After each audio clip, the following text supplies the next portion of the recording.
Witness. Today I'm here again with another man who needs no introduction to anybody, because I'm sure people have seen him the length and breadth of Ireland and Britain at the shows. He's a family name within the pigeon community. Gerald Delaney. Gerald, good to see you again, Carl, and thanks for having me down again. Gerald, tell me a wee bit about Gerald Delaney. How did Gerald Delaney get involved in pigeons, and how long was he in pigeons? Well, I was born into pigeons, Michael. I'm 68, I was born in 1948. My father was in pigeons. Where I live now and raised the pigeons, have the breeding stud. This was my grandfather's place, this was my father's home place. Right.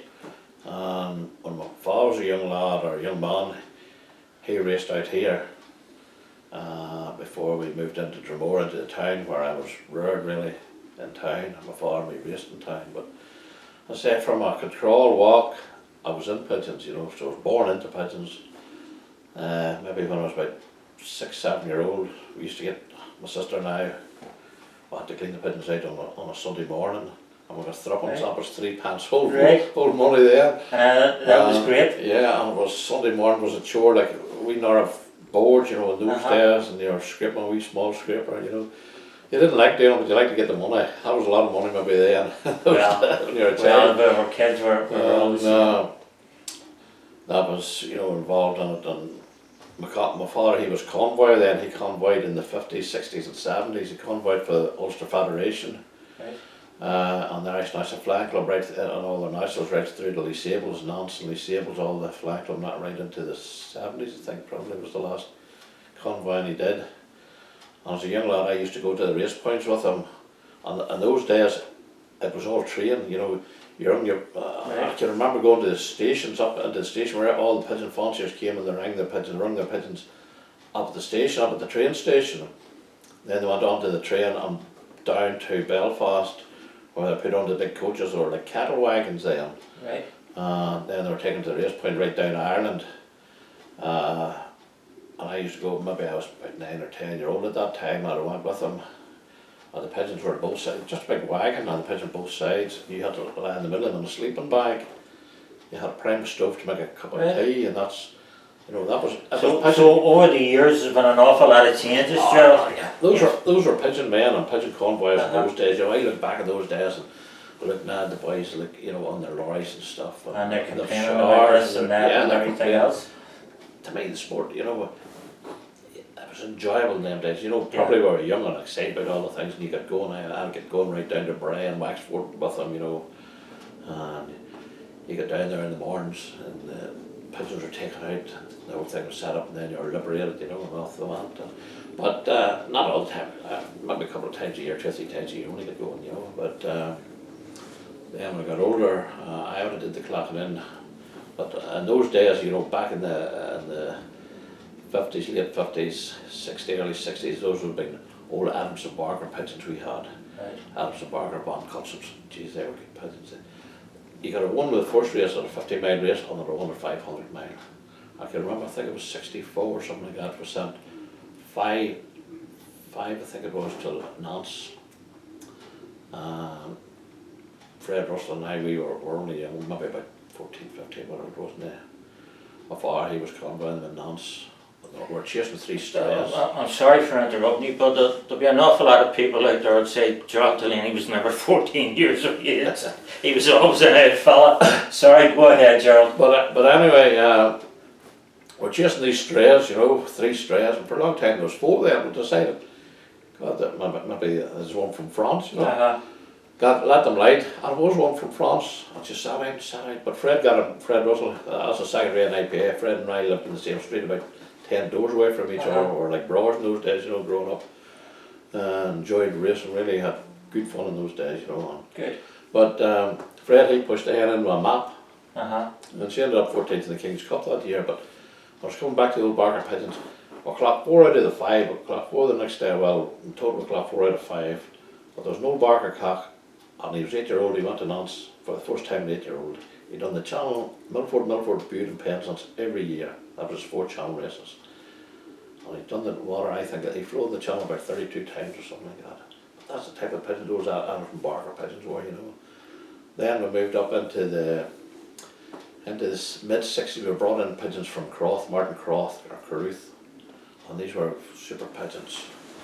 There was boys in Dromore, a boy called McCrum, Sandy McCrum, dominated Dromore in the mid-60s. They owned a big timber yard and their pigeons were in Kilkeel every week. Every day on the lorry, the sand lorry going, you know, the rest of it, they didn't even have a car, you know, and he was really thumping it. But 1969, well, about 68 or so, got a car ourselves, you know. And 69 were Haas prize winner by 1 shilling then. And that was it. I was Haas prize winner for 1990, 21 years. But in 1969, I put McCrum off the top by 1 shilling. And Sandy, I think, ended up finished racing around about 70, something like that. He quit racing. But from that, I was Haas prize winner 1990, 21 years. And the other 2 years, my father was Haas prize winner. But I wasn't, you know. Gerald, sorry for interrupting you again. As people know, Gerald could talk for Ireland, he really could, and we've an awful lot to get through here. The thing that I know you for, and probably most people know Gerald Delaney for, is the Willy Jacobs pigeons. Tell me how you got involved with Willy Jacobs and your association with Willy. Well, when I had been known before Willy Jacobs, I know the Croft pigeon, you know, I had them, but the Grondelaer pigeons were basically, which people would know me really at the start, were great. I first brought them in 1985 from Terry Lodge, what I call Terry Lodge in England, Toplofts, who I reckon had, well, he did have the best Grondelaers ever come into Great Britain. Right. But before I met Terry, it was a boy from Belfast, Alec Jordan, who was a gentleman who knew more about Belgium than anybody that I ever knew, you know. And I met him at the show the big yearly show over here, and I says, what's the top pigeons in I'd known Alec from 73 or so, when I should have made a big mistake. He offered me Theo Hartog pigeons in 1973, Theo Hartog. Right. Nobody even knew, they were Janssen based. I didn't know what Janssen pigeons were really in those days. But Alec brought those pigeons in 73, the Theo Hartog pigeons, and that was a big mistake, I didn't get them. But to go back to Grondelaers, I met him and I says, what's the big thing on the scene now, Alec? He says, Grondelaer. And I couldn't remember them. When we got home, we called them Chandelier, for I couldn't remember. You know. Well, wasn't it nice of him? Yeah. But it was, and about a week later, I seen this guy, Terry Lodge, who I didn't even know in those days, advertising Grondelaer. I says, that's those pigeons Alec Jordan was talking. So I phoned him up, and I got 12 over. And really, they were just something special. We had Wildermesh pigeons where I was one of the first ones actually to win the Wildermesh pigeons. Bertie Fletcher had Wildermesh around about 75, around that time. We had them about maybe a month or 2 months later than after Bertie brought them in direct from Wildermesh. And they were good pigeons, you know. And I was the first ever to win. In 1980, I won the Derby 1 week and I won the National the following week. It had never been done before. And those were Wildermesh and Wildermesh Croft pigeons.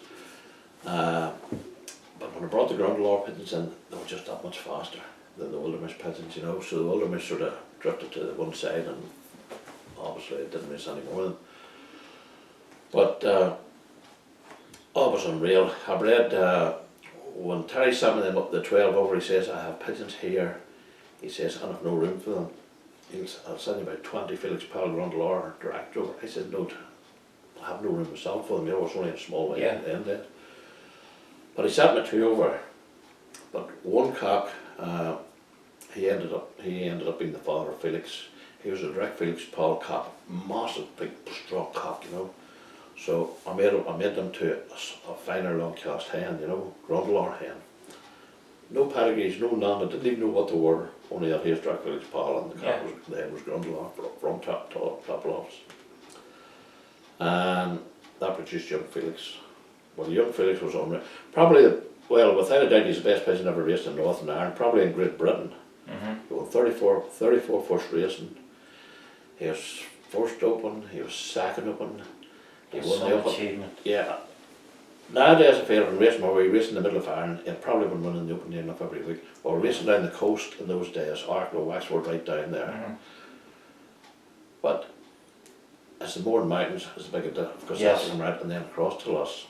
Now when we raced the middle of Ireland, he would, if not, he had been it just went clean up. But anyway, he was unbeaten for about 2.5 years around this part of the world. He was just something special, you know. People who weren't Pigeon people used to come just to see him coming home.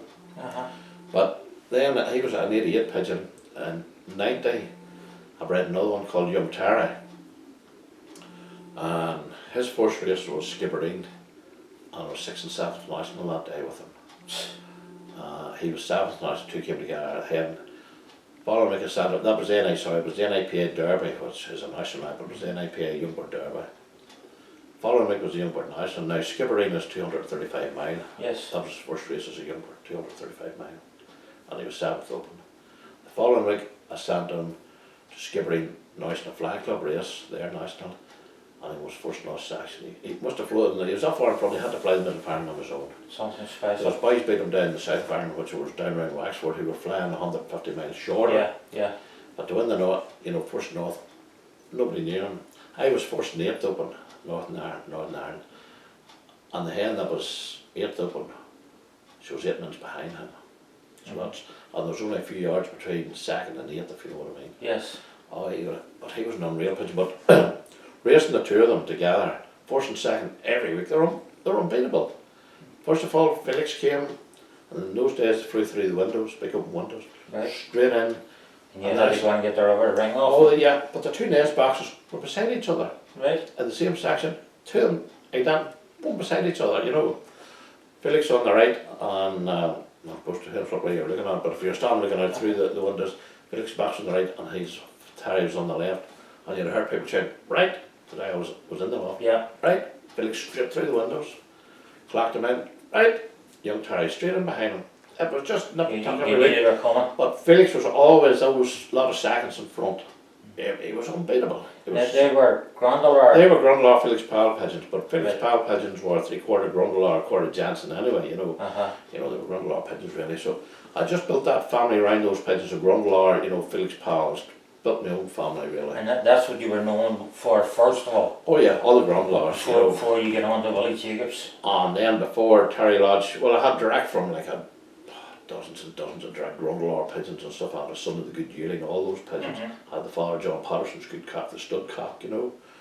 I had all those pigeons here. Before Terry Lodge sold out, I went over and spent 3 days through the stock lofts, and I bought 60 of the stock pigeons. They never went to see. They all came here, they're real stud. Right. All the cream, you know, all the pure original Grondelaer Felix Powell. And that's what I built all my stud round. You know, I've been building it, but that's what all Terry's pigeons came then to here. The top pigeons all came here. And he was here, well, maybe a year ago, less than a year ago. And he says, Gerald, I'm going to tell you something. He says, Grondelaer never had as good pigeons as what's at a real stud now. When I was racing, I think not to killing a pigeon, getting rid of it. They had to be up to the mark, producing winners. And even this year, I've won, and there's, every year you see those older rods and Grondelaers, I put them together. First of all, the first two ran across for racing. Right. Then put all the original ones together, the old pure Grondelaers, and they stayed together. Now, I do say that I have the best Grondelaers in the world, nobody could dispute that. From 1985, pure, every year. You know, I breed grandmother, grandson, grandfather, granddaughter, that type of stuff. Yeah. Father and daughter, if they don't come up to standard, they're disposed of. But this year now, I bred the grandchildren who have racing now, but in 13 I bred them some of the pure Grondelaers. But I'm down through them this year, I says, that's too good pigeon, don't be racing that, put that pigeon to stock. This is 2016 we're talking about. I says, put that pigeon, we'll put him to stock. So I made an attempt to a Van Der Veken. I call her Cousin Kittle 1, she's a cousin of the Kittle. But they came from Kris Van Massenhoven, these Van Der Veken pigeons. And the two nestmates, actually, jumping the gun a wee bit maybe, but the two nestmates, one of them in 2015 bred the Scottish Youngboard National winner, and it has bred a cock who won 3 firsts for the grandchildren this year 2016, or last year 2016. But the nestmate of it, 2016, bred 2 open winners. So that's a pair of nestmates, and their grandchildren of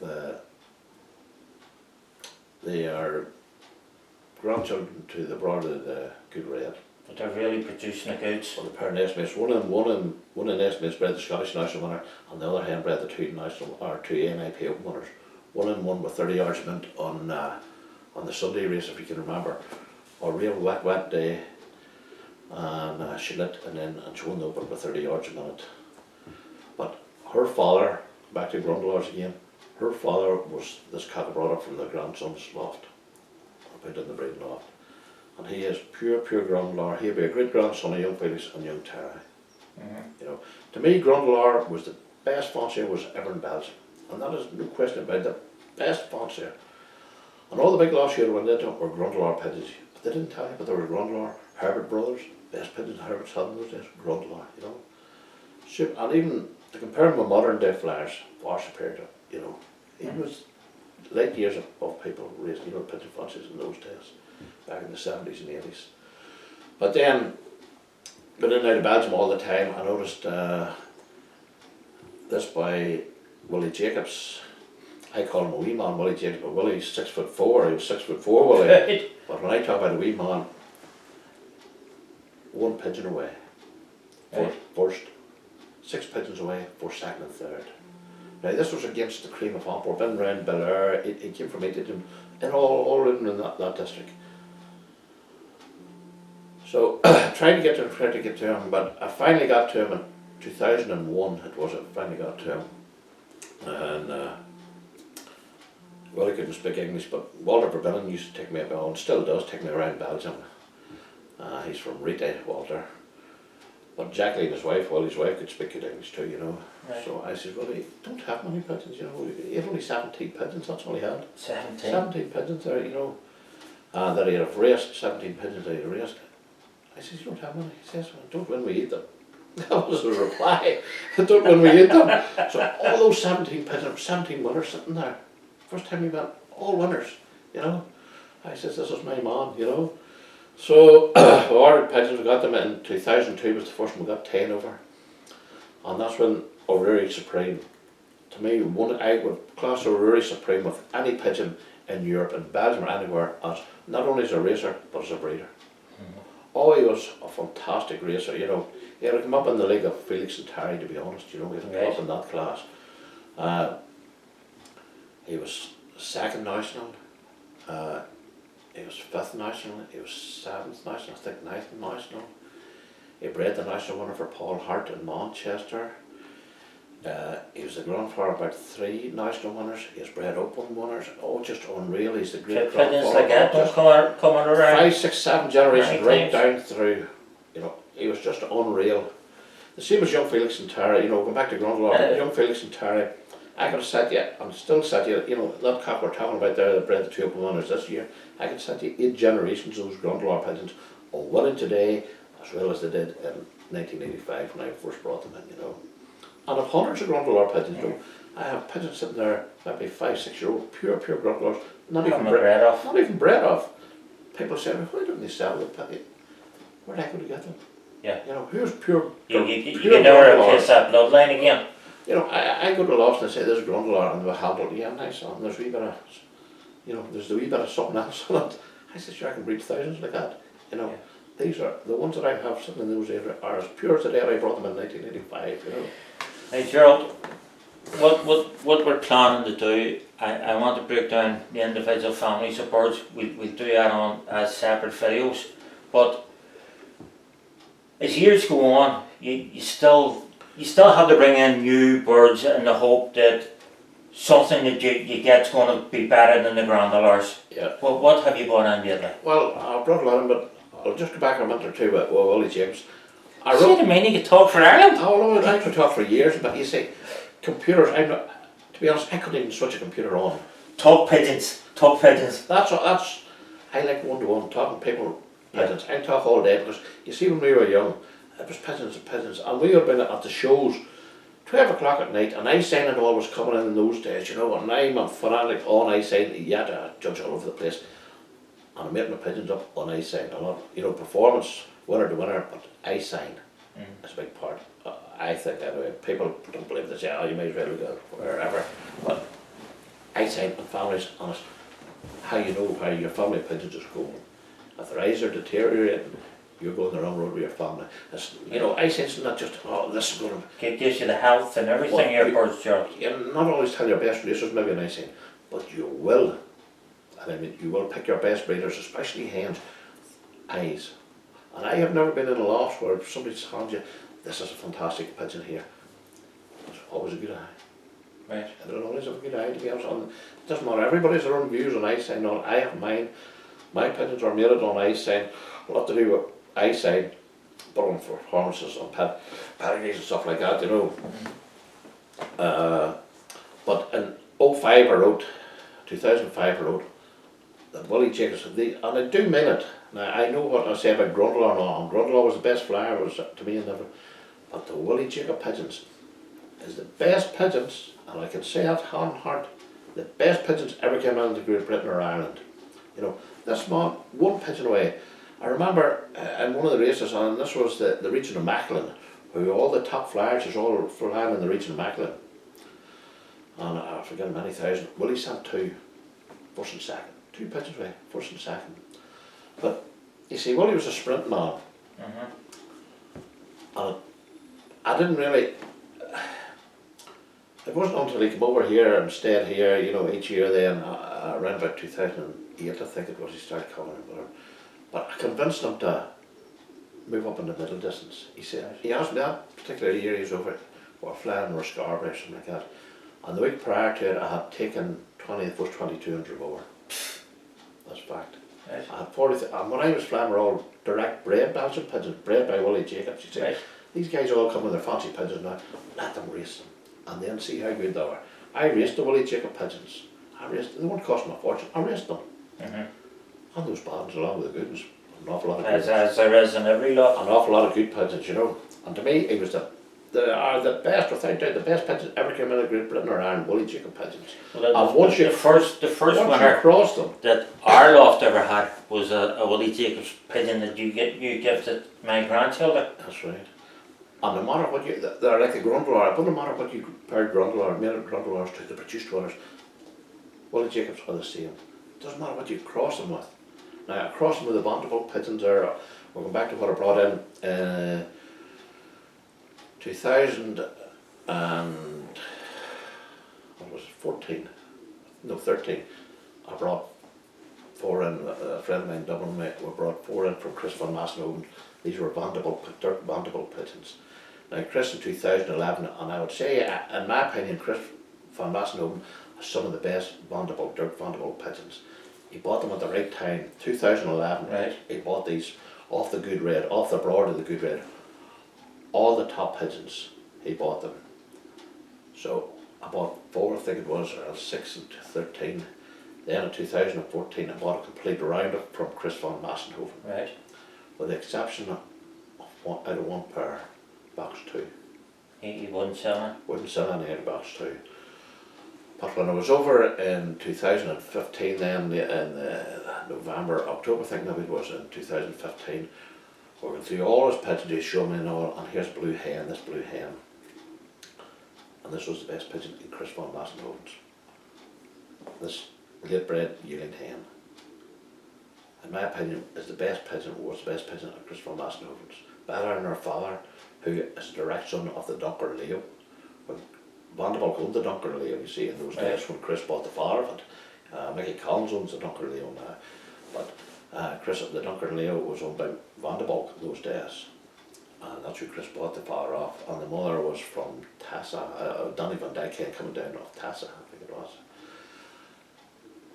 But I didn't leave without her. Kris wouldn't sell, he wouldn't even sell, when I bought the complete round, he wouldn't even sell the eggs off her. I said, we'll take the last round. No, nobody gets off box 2. But as I say, money talks at the end of the day. And I brought her home to Ireland. She came home, that hen. I didn't get over to January, end of January. I let her settle down a couple of weeks, and I made her to a son of the Ace of Diamonds, who was one of Willy Jacobs' top stock pigeons. He was Ace Pigeon Aeon, he was champion all ends. Now, to me, there was no pigeon racing around Antwerp region any better than Ace of Diamonds of Willy Jacobs. Doesn't matter who these boys are. So I bred 3 off that couple and I gave them to grandchildren. And I put special rings on them for racing our £1,000 race it was at the end of the season in the National. I come from why her and her nest mate paired together. a board behind that. The grandchildren were racing a big loft, where Felix and Terry used to race. Yes. I gave them that loft to race. I says, there you go. But this hen, for Moy, the week before for Moy, she was third section. I think she was. I raced in section G against Ronnie Williamson, Donnelly, McGuire's, Ronnie McKelvey, all those boys up in Uri, you know. I raced in the same section G. Yep. And so I think she was third section that week, whatever. But the next week, she laid too quick. She made her nestmate, laid too quick in my opinion. I says, boys, I think she'll be better past, you know, when it comes to the national. But we're standing, this hen bumped down straight in. She ended up, she won for my Open and she won for my Classic, this hen. But that's what she was out of. She was the first young ones out of that hen that I bought from Kris Van Massenhoven, which was, the hen was Jas Van Der Veken. Her grandfather was a Dr. Leo to a daughter, Tessa, who Kris Van Massenhoven had bought a Willy Van Herck, made it to a son of the Ace of Diamonds. So that was Jacobs cross, Van Der Veken and Willy Van Herck. The following, the cock she was made it to was the third pigeon to the grandchildren, and it was well there in the Open. So we come the next week and they says, no, we're not going to stand this hen no further, we're going to stop her. Right. But I didn't The argue. grandchildren decided that. Yeah, I didn't want to argue with them. Well, I mean, I'm the same with my own If grandchildren. you lost a pigeon, You're the worst in the world. well, you could have knocked the heart out of him, you know. Yeah. But anyway, we sent, and here's a pigeon come bump round, and it flew in down round here, down round the stock, lost about a minute and a quarter. It ended up in one first section. It should have been fourth Open in the national. It was first section and ninth in the national. I think there was 5 all in the 1 yard, and they ended up ninth national. And we sent him back the following week, and he's the first pigeon again. Flew round again, lost about a minute and a quarter, something like that, a minute and a quarter. Come in, clocked in, and young Jack, he lifted him. I says, Jack, he'll not win it. He says, why are you on that? I says, it has gutters on his ring. It's down had a drink before you could see the dry, where they had dried. Yes. He ended up, he was 42nd national. So he won first club, 42nd national that. So there was 3 pigeons of that one pair, you know. So the those Van Der Veken pigeons crossed with the Willy Jacobs big time. Are producing the goods. Plus the fact that I made it the Van Der Veken, that couple that I talked about, the 2 nestmates, the national winner and the 2 Open winners. That hen, I made it her, which was the grandfather's, or the grandchildren's young Grondelaer cock. And it bred for my Open winner on a very, very wet day. And 2 weeks prior to that, they had bred an Open winner for Samson Rice in Uri. But you see what you're saying there about it coming on a very wet day. As I said, the first winner that we ever had was a Willy Jacobs that you gifted to my grandchildren. And the day it came, the rain was actually bouncing off the ground about 4 inches. And I called that bird downpour. Yeah. And it was absolutely bucketing down whenever that bird came. Yeah.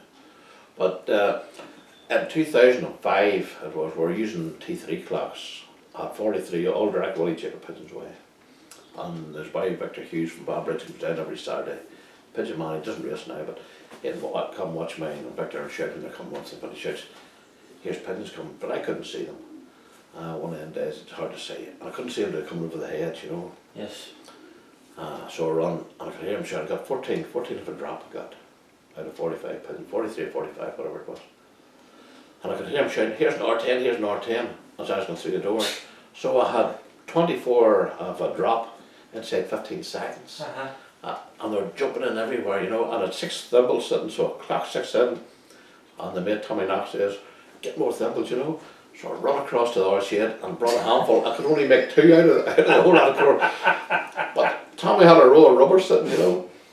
So I clocked them. I took the first 8 in Dromore, you know, and I would race in Dromore. I race again Jeffrey Greenaway, Philip Bull, Wayne Doonan, you know. All, very well. That's the competition I race in, you know. Yes. But that particular day, I clocked the 8, I took the first 8 in Dromore anyway. I was 2nd, 3rd, 4th, 5th, 6th, 7th, 10th and 12th Open, 26,000 pigeons. And those were all direct Willy Jacobs. Now you see if it was today and you were racing, if I'd been using the T3 clock, or using the ETS, yeah. I would have taken 24 the first 30 in the Open that day, 26,000 pigeons. And I could hear Victor still shouting, here's more coming, here's more coming. And that's the way they fly. You don't get one now, and anybody can tell you, people that bought them off me a month ago, I keep telling them, and they'll come back and say, Gerald, that's why I get them. I just get a ball of them. That's the way they fly. You don't get one pigeon. And there's they're fantastic pigeons for flying around the house. I live out in the country here, you know, there's nobody near or nothing, and you can see right across the moor and mountains, really, you know, there's a great view. But you let those pigeons out, they're like bees away in the distance, and they'll come back out over you, and you have to nearly duck, you know, and that's when you know these pigeons are coming up in the fall, you know, when they're coming out of the roof and they're woof, just about 3 inches or 4 inches of the grass, you know. You know, there's not going to be too many, you know, come Saturday, not going to be too many in front of you. Hey Gerald, I want to try and get outside here because whenever I came we had a look around and I can see there's a new generation of Delaneys. You've mentioned the 2 grandsons and they're flying really, really well, and I don't want to be talking too much about them because I hope to do a video with the 2 lads themselves. But you're 68 years of age and there's no sign of letting up. In fact, you're extending. Yeah, but the main big breeding loft is 3,000 square feet now. I mean, it houses 278 breeding couple Right. in it. This new one I'm building here, it's 80 feet by 20 feet. It's going to be mainly near all individual flights. Right. That's what it's for, and a few maybe breeding box or, you know, bull box type.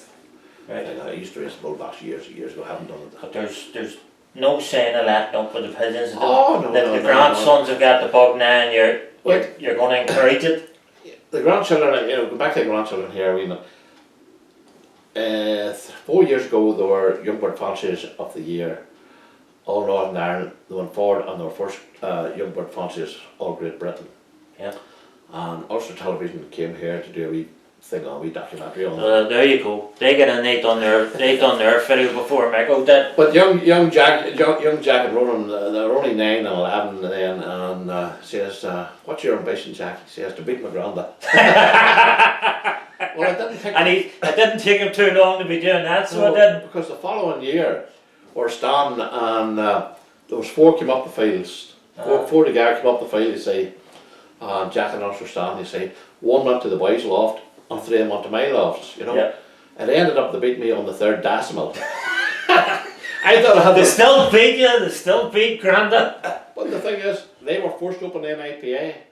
I was 2nd, 3rd and 4th. But between us we took the first 4 in the open that day. 20,000 pigeons, whatever it was. But the grandson beat me, his wish came true. But not only that, in the last, I'd say they won the open this year, and they won the 2 opens this year. They were 9th in the nationals. Oh, fantastic. They won, I think, maybe the section about 4 times this year, at least, section G. And that's why I need to be doing a video with them 2 boys. They are Young Fanciers of the Year, all Great Britain's last 3 out of the last 4 years. Yeah. They wouldn't have won it last year. I didn't put them in for it last year. They wouldn't have won it 2015, but they won it 2016 there too. That was 3 years out of 4 that won Best Young Fanciers. They also won, that hen that won the 2 opens for them, that won Best not to 250 miles. You know, it won Best North area. Well, I think it's time Gerald got the coat on. We get outside because I know everybody wants to get in this big loft and have a look and see what there is. Yeah, we'll get And then after we do that, we start talking about the different individual families of birds that you have. Yeah. You see, I could talk all day. I know you could, and that's why I have to keep interrupting them. Pigeons to me, it's 1-to-1, you know. Yeah. I talk pigeons. I don't sit and I noticed that. I mean, at the sales, at the shows, you're a people person. You people need to be coming over to talk to you, to engage with you. You've always time for people. Yeah. If you don't have time for people, what's the point of getting up in the morning? Well, You there know? you go.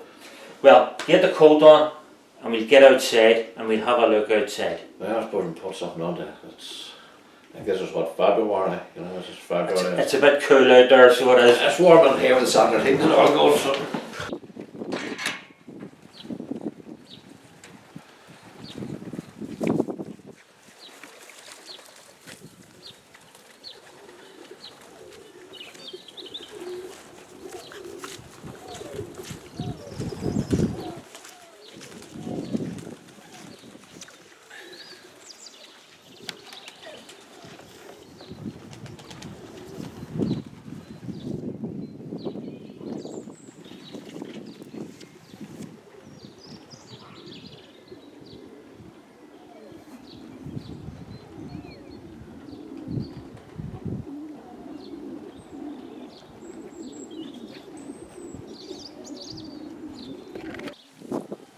Gerald, I've had a sweep around there with the camera, so Right. I've showed people where you are and the view and everything that we have.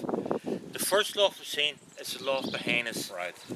What loft is that? Well, I race Widowhood to there and I race young birds, just depending for a lot of times I would race the young birds and then they would stay in that loft. Right. And they would race Widowhood on it, and then I would move to this bottom loft down here, which is the following year or 2 years later, and then they race Widowhood down there. Nowadays I race a lot of hens and they race to this loft here. That would have been the third loft that we've seen. Yeah, they would race the hens, would race mainly to there. And what way they raced, Gerald? Are they on Widowhood or? That's a secret. Right. Go ahead. No, the hens are raced on Widowhood. But the hens, if you have hens racing properly, they'll beat the devil out of cocks. Yeah. I've one hen there, but the Frilla caller, to me she was the fastest pigeon racing on in this long time. She should have won the Open probably about at least three times in IPA, and she never won horse shows. She was second today, the grandchildren beat me. She was the first on the land board, they beat me. She was second open. Earlier that year, there was two lit together. The first week that I raced her that year, she was first section. She won more than 40 yards a minute. The next week, two came up the fields. She was the first on the land board. The cock beat her in. I was first and second open with her. She was second open. The cock was first open. So again, she was beating me. 3 times she should have won the NIPA Open, and she's never won it once. I think she's won it twice, and she has been second twice and third open or something like that. Now the second loft here, we've seen the loft to the left hand side. That's the loft where the two boys raced to. Yeah, this is where Felix and Terry raced to. It's different now. There was no aviaries and stuff across the front. There was big open windows when they raced on there. But you see, this is where the pigeons become from. That's the border of this road here, Newry, and the border of this road here, the southwest really. And they become on this road. But this is where Felix and Terry raced to these lofts here. But when the grandchildren got them started, I just give them that loft. It's 60 feet long, that loft. That's their loft. It's registered in their name and everything.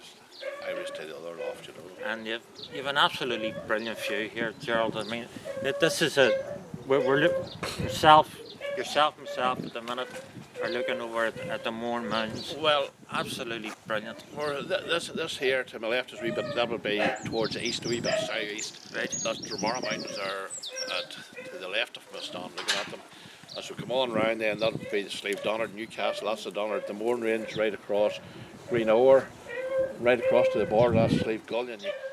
From here you can see from at the other side and here you can see every mountain in Northern Ireland from here. Now, here's something I want to ask you. People talk about the line of flight.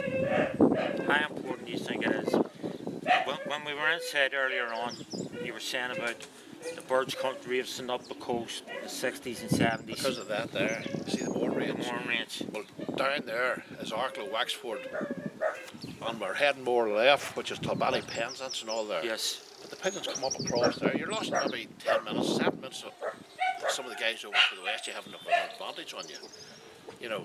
But it does not matter what advantage you have if your pigeons aren't out in front. You have to have the goods. You have to have them out in front. You have to have the goods. Line of flight and things is okay, so come on round then, Skipperine is there where you don't have a big advantage then. The more west you come round, you're not hitting the Mourne Mountains, so there's no great advantage other than the wind, the open runners. But if they're not out in front, it does not matter where you are. Well, Gerald, That's my opinion. what you're known for, and what I should have said earlier on, is a Rory Hill start. So we'll go across the road now. We'll have a look at the stock. Yeah. We'll have a look at where you're going to extend, and you can talk us through it. Flying here, there's been some fantastic races flowing into here, some winners. But in saying that, Skipperine or Rescarbery, I've won it over 90 times. That's the longest inland race. I've won it over 90 times. So.